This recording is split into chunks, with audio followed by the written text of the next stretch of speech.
Then court issues nasty anti-Trump ruling. This is infuriating. President Trump reverted former President Obama's order to allow transgender people in the military, started a fury of outrage on the left. They were practically tripping over themselves to be more offended than the other. Because of this emotional response to a common sense issue, bad news has come from that decision. According to The Hill, a federal court has blocked President Trump's military policy on transgender people serving at least until it works its way through the court system. The ruling stemmed from a ruling by a judge from the U.S. District Court for the District of Columbia who made the decision Monday. The policy of allowing transgender people to serve in the military is still a relatively new issue, as it was only implemented following June of 2016. The ruling states that the order cannot be enforced quite yet. It needs to make its way through the court system and be reviewed before it goes into effect. But Judge Colleen Collar-Cotley also denied the plaintiff's motion to block the ban on the funding for gender reassignment surgery. Some would suggest it odd that Collar-Cotley or whatever would advocate for one but not the other.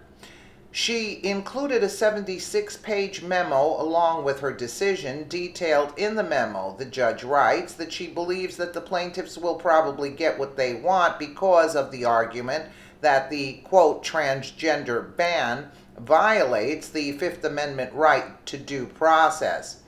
The unusual circumstances surrounding the president's announcement of them, the fact that the reasons given for them do not appear to be supported by any facts, and the recent rejection of those reasons by the military itself strongly suggest that plaintiffs' Fifth Amendment claims is meritorious, the judge wrote.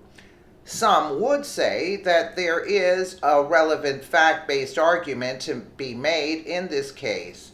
There are two reasons for this, and they go hand in hand. First, it could be argued that being transgender, which is also recognized in the medical community as gender dysphoria, is a mental illness. Body dysphoria is considered a mental illness, so why would the illness of seeing something that isn't accurate change when it applies to gender? Applying that argument, transgender people would be disqualified from the military as people afflicted with mental illness are not eligible to serve. This is not exclusionary because the standards for being in the military are extremely strict. For example, a slightly lazy eye is considered a disqualification, and so in many instances are flat feet and color blindness. Secondly, the suicide rate among people who suffer from gender dysphoria is astronomical. This is in part because they seemingly have a mental illness.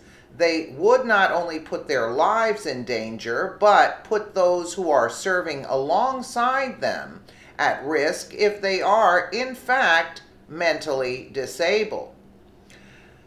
One thing that is leaving many scratching their heads is the claim made by officials at the GLBTQ Legal Advocates and Defenders, GLAD, that despite the judge's denial on transgender reassessment surgery, transgender people would not be denied any type of medical care. It is unknown how long the rest of the process is going to take as the issue makes its way through the courts. The odds are, if the courts rule against President Trump on the transgender ban, he will readdress this hotly debated issue. So, as you can see, it goes on and on. Taxpayers are funding these investigations and these court hearings. I mean, it's just, a crock. Let's just put it that way. They should not be serving in the military if they want to, even the gender reassignment surgery and all of this. I mean, it's ridiculous. Let me know what you guys think in the comments below. And again, thank you so much for watching.